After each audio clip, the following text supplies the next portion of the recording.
back to another video with KBA Electrical. In today's video, we are going to do the pilot video, or pilot videos, basically same thing saying first video of a whole series of videos on my first gen SimpliSafe system. Let's go ahead and talk about what this is. Let's get started. Alright, so what this is upstairs in my bonus room, I have a SimpliSafe first gen security system. Now, this was what SimpliSafe originally put out before there was the third gen, which is what we have now, which we'll take a look at that in a minute. But this was the first gen, and there are some differences between devices on the first gen. There's differences in the keypads, the base station, and everything. There's differences. So this first gen security system I have installed in various, well, not really various locations around my house, but it is installed in my studio, up in my bed, off of my bedroom. So that is where it is installed. That is where the base station is located, the primary and only keypad. The only door it protects is my studio door. And then I have a motion detector in there, but I took that down. The reason I did is because there's only one entrance and exit out of the room. There is no windows, and that entrance and exit is protected by an entrance sensor. So it's not really realistic. Two, it kept setting off alarm, causing false alarms for some reason, which I really don't like to deal with, because sometimes it happens during the day when I'm working on something, I have to run up there, stop what I'm doing, run up there and turn it off, or sometimes it happens in 2 in the morning. So that's disabled. I have another motion detector in the attic, but it was the same issue. It thought it was seeing something in the attic, but I mean, it wasn't, because again, there's only one entrance and exit into the attic, and it is a door that is locked all the time. So there's no homeless guy in there, if that's what you're thinking. It's setting it off. Plus, we live in a safe area. We don't deal with that. So nothing in the attic. I mean, it could be like some little bug flying around, because we do have a tiny little ventilation window. So it could be some type of bug activating it. And we have had mice in there. So that motion detector is disabled, because again, don't want it causing alarms. And a familiar story to those can be found with my third and final motion detector, which is installed down in the crawl space. Now, that was actually installed back not too long after we first moved in as an actual safety thing.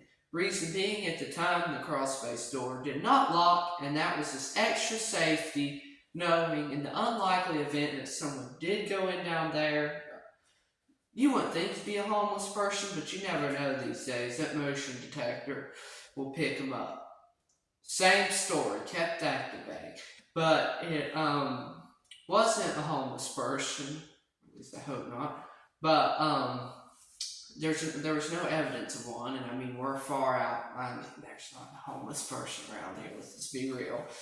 Or if there is, they're not going to be coming up here getting in our crawl space.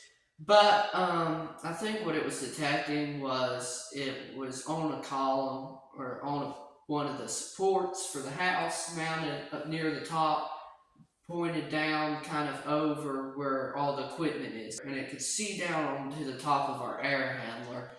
And I think what was happening was it was picking up my scurrying along the top of the air handler. Maybe. Again, I don't know. But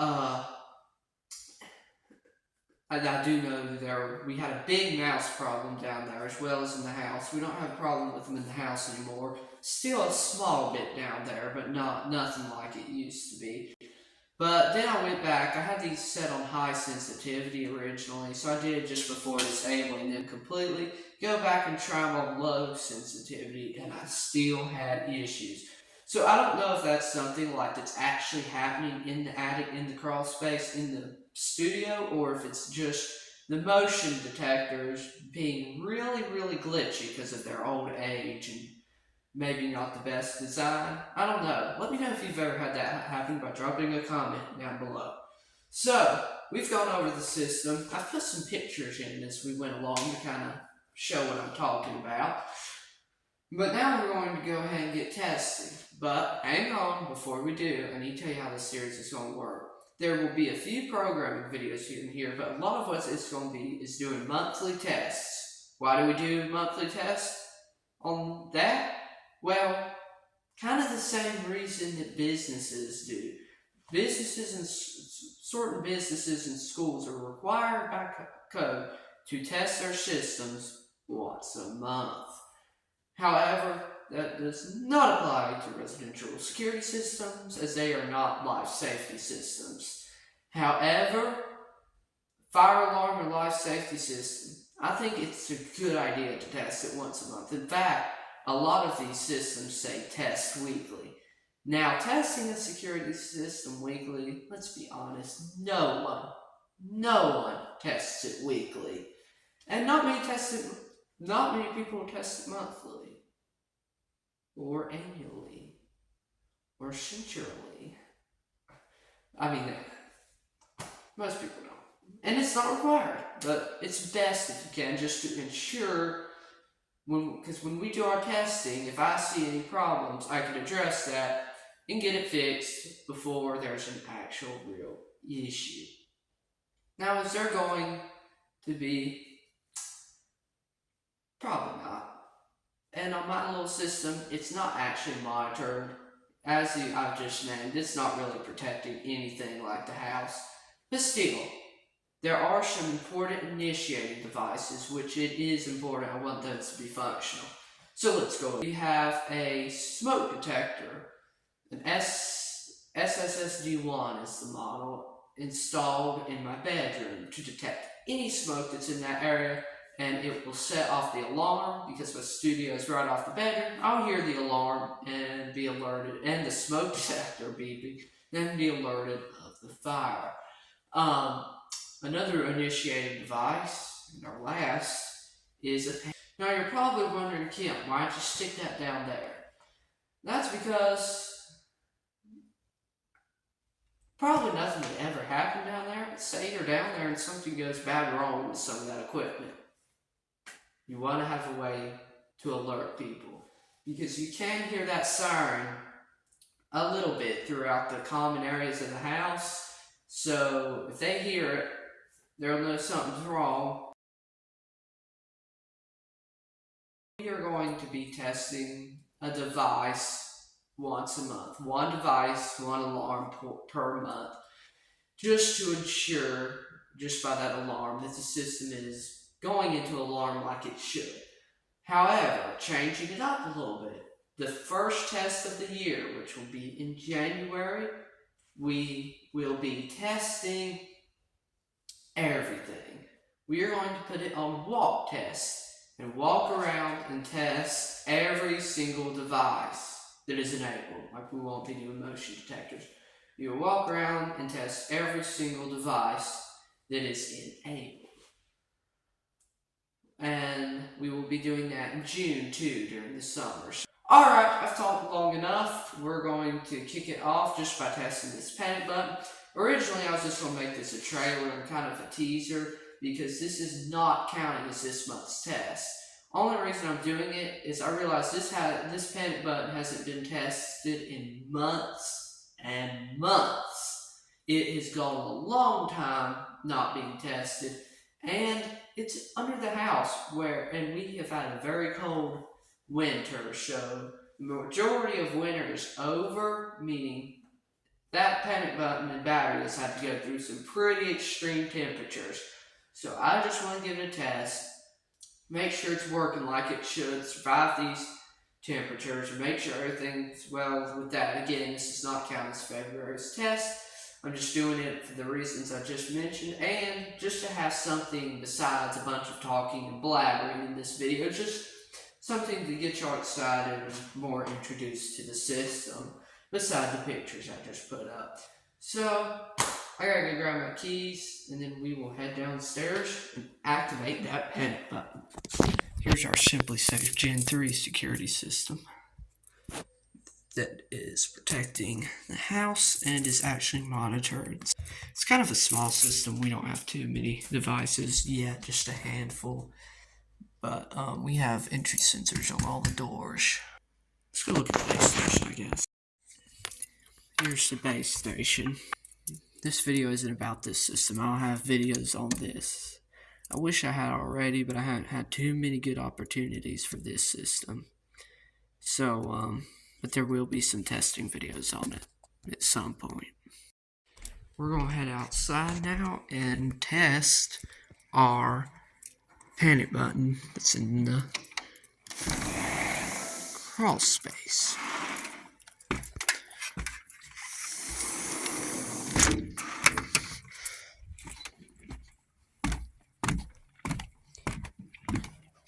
Hey, sweet girl. Yeah, you can't jump on me when I'm up here, can you? Back. Let's get this unlocked real quick. She's kind of making things difficult.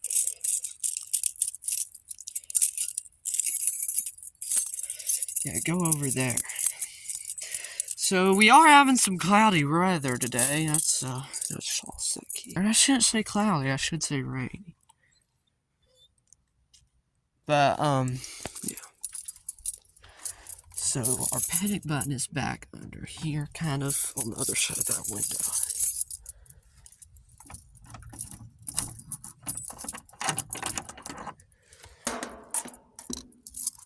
I have this currently disabled. Shoot, please stop. We gotta get under here real quick. And our security is active.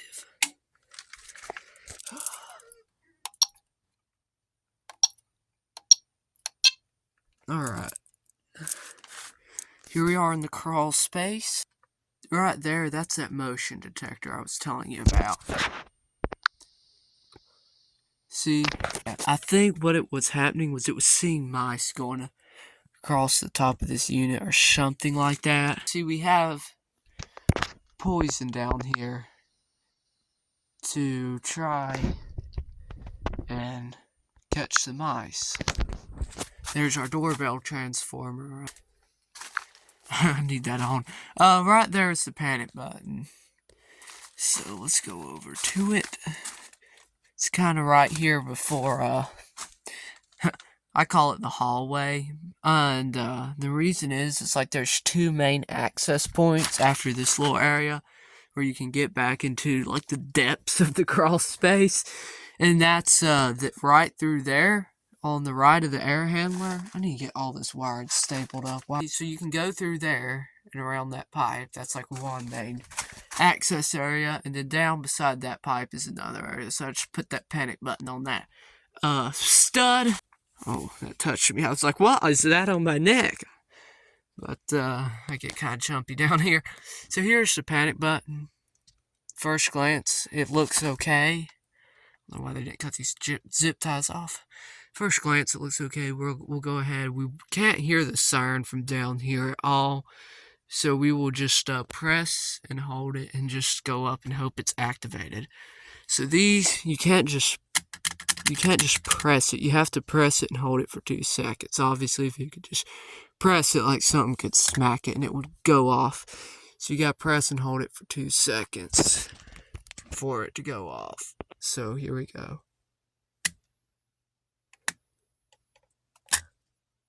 Okay, it probably went. We'll just do it again just in case. So again, we can't hear it, but it should have gone off. So we will head upstairs now. Go ahead and cut this back off. I'll come down here and rearm the alarm. This is one system that I don't test. So we'll have to go inside to hear if it's actually working.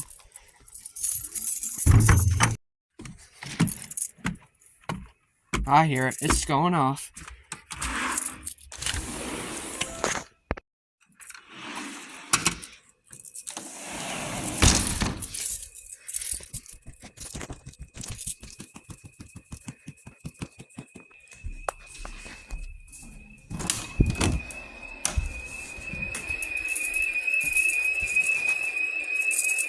So in here's where it is.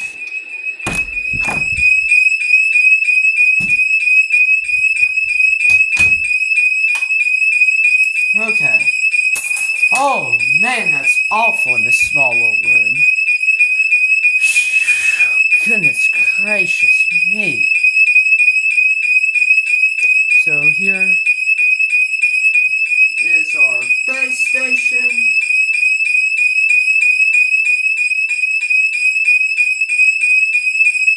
As you can see, it doesn't flash in an alarm, which is interesting.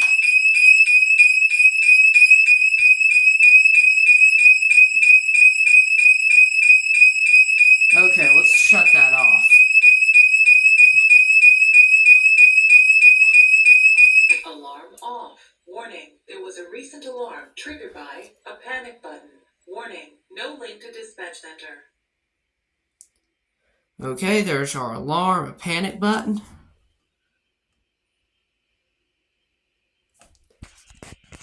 Wait for it to scroll back around.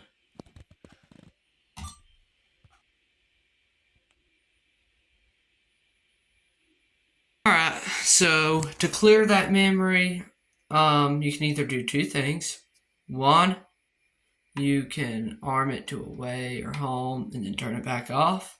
Since I'm not going to be arming it anytime soon, you can just simply hit off and then your 4-digit code, and that'll clear the memory. So off.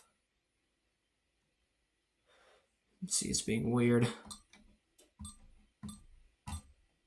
Alarm off. And it should be reset, which it is. It's no longer showing that. It just says no link to dispatcher. And this thing is back to flashing blue, which is what it does when there's not an alarm. So that was the video on that. So sorry, this video did go a little long. Again, I'm a long-winded person, not using that as an excuse, but I am sorry it went long. So now you should start seeing monthly tests on this, and February's test should be out here soon as well. Just a quick teaser.